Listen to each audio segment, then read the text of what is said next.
കുറച്ച് നാളുകൾക്ക് മുമ്പ് അകവും പുറവും എന്നൊരു പുസ്തകം വായിക്കുകയുണ്ടായി.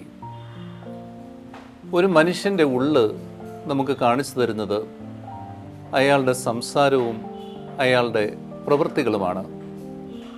അയാൾ എത്രയേറെ പരിശ്രമിച്ചാലും അയാളുടെ സംസാരങ്ങളിലും അയാളുടെ പ്രവൃത്തികളിലൂടെ അയാൾ തീർച്ചയായും വെളിപ്പെട്ടുകൊണ്ടേ ഇരിക്കും.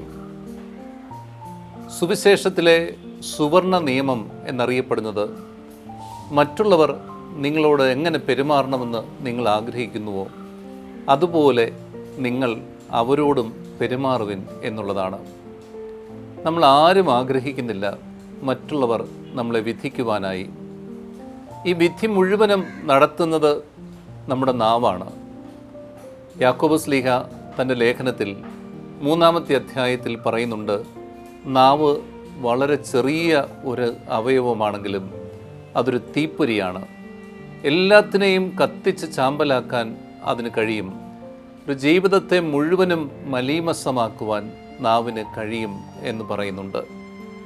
പ്രിയപ്പെട്ടവരെ, നാവ് കൊണ്ട് നാം മറ്റുള്ളവരെ ഏൽപ്പിച്ചിട്ടുള്ള വേദനകൾ, മറ്റുള്ളവർക്കുണ്ടാക്കിയിട്ടുള്ള മുറിവുകൾ ഇന്നത്തെ ദിവസം പ്രത്യേകം ഓർമ്മിക്കണം. നമ്മെ മറ്റുള്ളവർ എത്ര മുറിപ്പെടുത്തിയെന്ന് ഓർത്താൽ മാത്രം പോരാ, നാം മറ്റുള്ളവരെ എത്രമാത്രം മുറിപ്പെടുത്തുന്ന രീതിയിൽ സംസാരിക്കുന്നുണ്ട് എന്നുള്ളത് വിലയിരുത്തുവാൻ കഴിയണം. നോമ്പിൻ്റെ ഈ ദിവസം യാക്കോബിൻ്റെ ലേഖനം 3-ാമത്തെ അധ്യായം വായിക്കണം.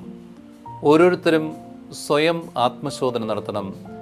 എൻ്റെ നാവിനെ മറ്റുള്ളവർക്ക് നല്ലതാവുന്ന രീതിയിൽ ഞാൻ ഉപയോഗിച്ചിട്ടുണ്ടോ? സിൻസിയറായിട്ട് ആത്മാർത്ഥതയോടുകൂടെ മറ്റുള്ളവരുടെ നന്മയെ ആഗ്രഹിച്ച് ഞാൻ സംസാരിക്കുന്നുണ്ടോ? എൻ്റെ സംസാരങ്ങളിൽ കൂടുതൽ അടങ്ങിയിരിക്കുന്നത് മറ്റുള്ളവർക്ക് ശുഭകരവും നന്മയായിട്ടുള്ളതുമാണോ എന്ന് നമുക്ക് സ്വയം വിലയിരുത്താം.